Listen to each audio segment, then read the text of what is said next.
Here we are, Waldorf and Stadler again. This time we're looking at battlefield logistics. Which is the fourth section of the rule book, right? Yes. And this is just telling you that an inch is just a slight bit over 2.5 centimeters. I don't know. I guess that's important at some point, but... well, yeah, I mean, we've had games where were we within an inch or not? We were within the that's true. How wide a base was. And Correct. because people assume quite often that a cavalry base, for example, is an inch, but it's not. You know, it's actually the cavalry base are actually 22 or 23. They're much smaller than they should be. But right. But yeah, so if you're an inch away, you're outside of a base length away. Okay, so I guess that is something, right? Well, when you have like two units side by side and you charge them. Oh, correct. Right. We had that one. You're right. We had that, yeah, and you got that guy in the middle. And you have to be an inch apart. Yes. Yeah. So the 25 millimeter guy can fit in there. Yeah. If not, then the other guy didn't have his defensive setup right. So you can actually charge the unit and not clip the unit next to you. Yeah.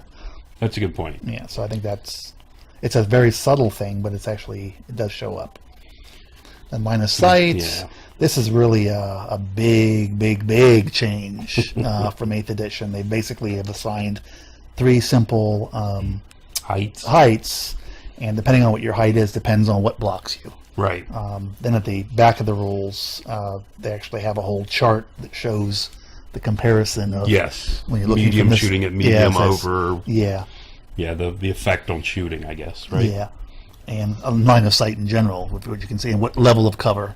Right. But this one does make it clear you can see over something the same height as you. Right.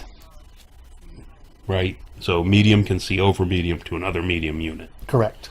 Or small, whatever.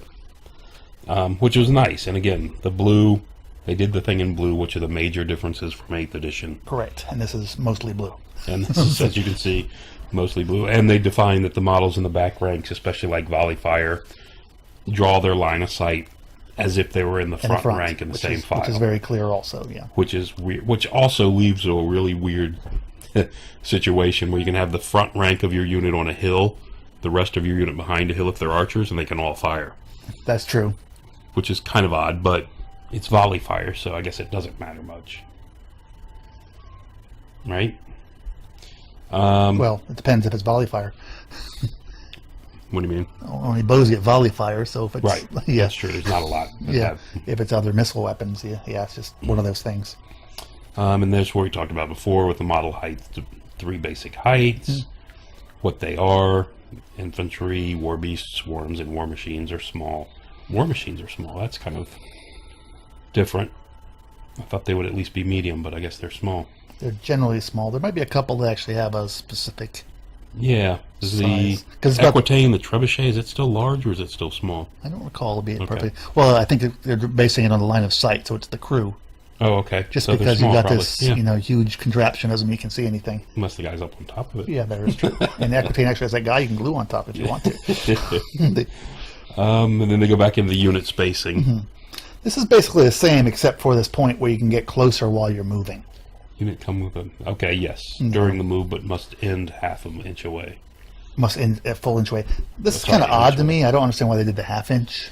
If you're going to violate it, just let people violate it, I would think. Right. It was kind of odd. It's something else to remember. The other thing that I don't remember seeing in here, and you can tell me if you've seen it, is in the odd situation where you do end up an inch from someone. Say you're in combat, the combat's over. Is there somewhere in here that says you automatically bump them away from each other? I think when we get to the is that in the combat section? In the combat section, I believe it talks about that. Yeah. Okay.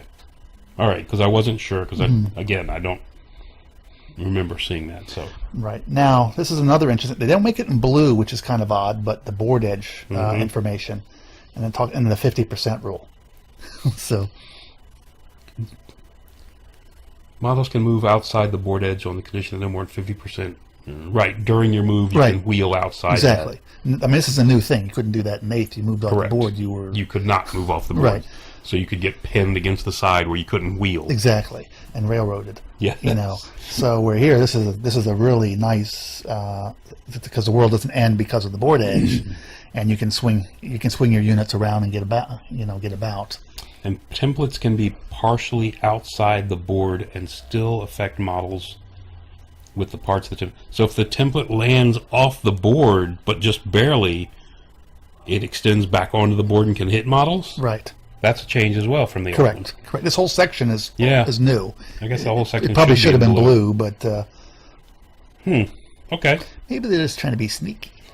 That's another one of the ones they try to sneak in. One of those rules they save for themselves so they can pull it on their opponents during the tournament. No, read it. Yeah. I wrote that. I know it's there. Yeah.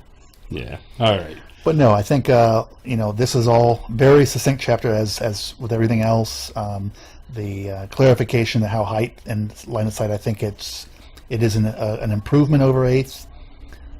When we get later on to the chart, I think some of the things are a little odd, but as far as them cutting it out, there's no argument there about And how making line of it sight clear, works. I think, helps a lot. It absolutely does, and helping the maneuver around the board edges, and then allow you not to get totally stuck just because your units are 1 inch apart and you can't wheel because without moving forward with your bus, and your screws. Yeah, So, half inch isn't a lot, but at least it helps. it helps a little bit. Yeah. All right. It'd have been nicer, I'd say. I think the half inch is something that you now have to remember, and it's unnecessary. Since they have the rule you have to end 1 inch away, they probably didn't need that. Just leave the half alone. Yeah. That's probably true. That would have been handy.